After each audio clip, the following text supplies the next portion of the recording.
नमस्कार बंधुगण आम चैनल रे आपण मानकु स्वागत करुछि।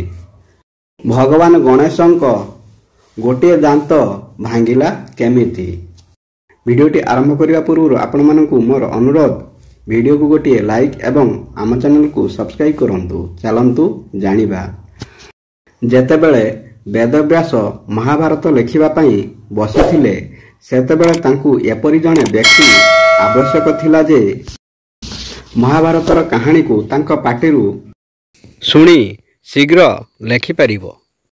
से यही कार्य पई श्री गणेशंकु बाछिले। गणेश मध्य एथिरे राजी होइतिले, किंतु तांकर एक शर्त थिला जे सबु महाभारतर लेखा किछि क्षण मध्य बंद न करी संपूर्ण हेबा आवश्यक। गणेश वेदव्यासंकु कहिले, जदि तुमे थरे बंद कर मु लेखिबा बंद कर देबी। महर्षि वेदव्यास भगवान गणेशंक एही शर्त ग्रहण करिथिले, किंतु वेदव्यास गणेशंक आगरे मध्य एक शर्त रखी कहिले, गणेश तुमे जहा लेखिब तुमे बुझिबा परे ही लेखिब। गणेश तांक कथारे राजी होइथिले। महाभारत उपन्यास लेखिबाकू दुहे बसिथिले। महर्षि वेदव्यास महाभारत पाठ करिबारे लागिले एवं गणेश याकू बुझिया परे शीघ्र लेखिबा आरंभ कले।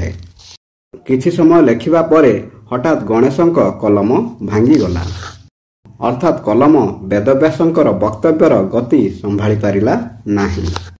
गणेश बुझी पारिले जे से टिके गर्वित होई गले एवं महर्षि देवव्यासंक शक्ति एवं ज्ञान को बुझी पारिले नाही। ଏହା ପରେ ସେ ଧୀରେ ଧୀରେ ତାଙ୍କର ଗୋଟିଏ ଦାନ୍ତ ଭାଙ୍ଗି ତାହାକୁ କାଳିରେ ବୁଡ଼ାଇ ପୁଣି ମହାଭାରତର କାହାଣୀ ଲେଖିବା ଆରମ୍ଭ କଲେ। ଯେତେବେଳେ ମହର୍ଷି ବେଦବ୍ୟାସ କ୍ଳାନ୍ତ ଅନୁଭବ କରନ୍ତି, ସେତେବେଳେ ଗଣେଶ କଠିନ ପଦଗୁଡ଼ିକ ଅଧିକ ସମୟ ନେଇ ବୁଝିସାରି ଲେଖୁଥିଲେ। ଏହାଦ୍ୱାରା ମହର୍ଷି ବେଦବ୍ୟାସ ବିଶ୍ରାମ ନେବାକୁ ମଧ୍ୟ ପାଉଥିଲେ। ମହାଭାରତ ଲେଖିବା ପାଇଁ महर्षि वेदव्यास एवं गणेशंकु 3 वर्ष लागिथिला। बंधुगण वीडियोटी भल लागिले वीडियो को गोटे लाइक एवं आम चैनल को सब्सक्राइब करिया को भूलिबेनी। धन्यवाद। जय श्री कृष्ण।